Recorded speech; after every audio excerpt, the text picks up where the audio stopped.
I'm sorry that I can't be with you today. The Senate scheduled several votes this week, which is keeping me busy in Washington. There are many things that I know are of interest to you that I'll be working on in the next Congress.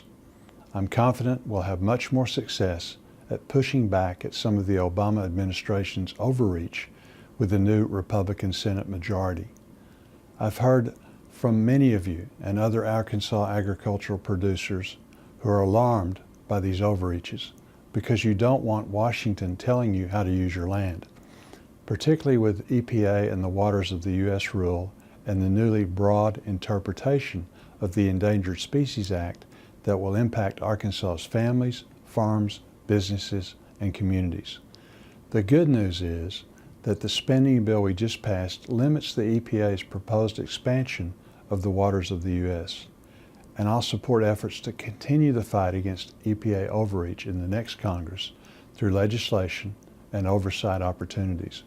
I'm working with the delegation to both hold the Fish and Wildlife Services accountable and force it to be more transparent because I have serious concerns about the critical habitat designation and the negative economic ramifications. That's why the Arkansas congressional delegation has put pressure on the administration, slowing this proposal and requiring Fish and Wildlife to explain the scheme. We also introduced legislation earlier this year to push back on these critical habitat designation efforts. I will continue to fight against this overreach in the next Congress. Earlier this year, Congress approved a 5-year farm bill, as you know. USDA started implementing the law. As a member of the Senate Agricultural Committee, I'm closely monitoring its implementation. My staff in Washington and Arkansas are working closely with the Ag Council and our state's ag producers to assist with questions or concerns related to Farm Bill implementation. As we wrap up in Washington, I expect we will reach an agreement to renew expiring tax breaks. This prevents onerous tax increases on families, businesses, and workers. We need to reform our tax code, but these tax provisions are a common sense place to start. Section 179 is extremely important to Arkansas's agricultural industry.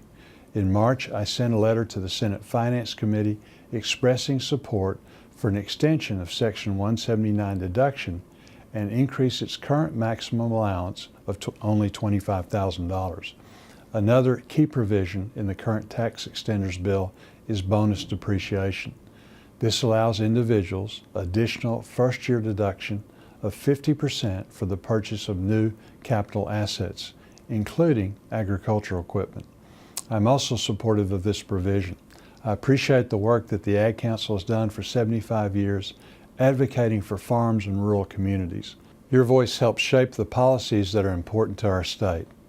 Keep up the good work, and I look forward to continuing our work together. And a Merry, Merry Christmas.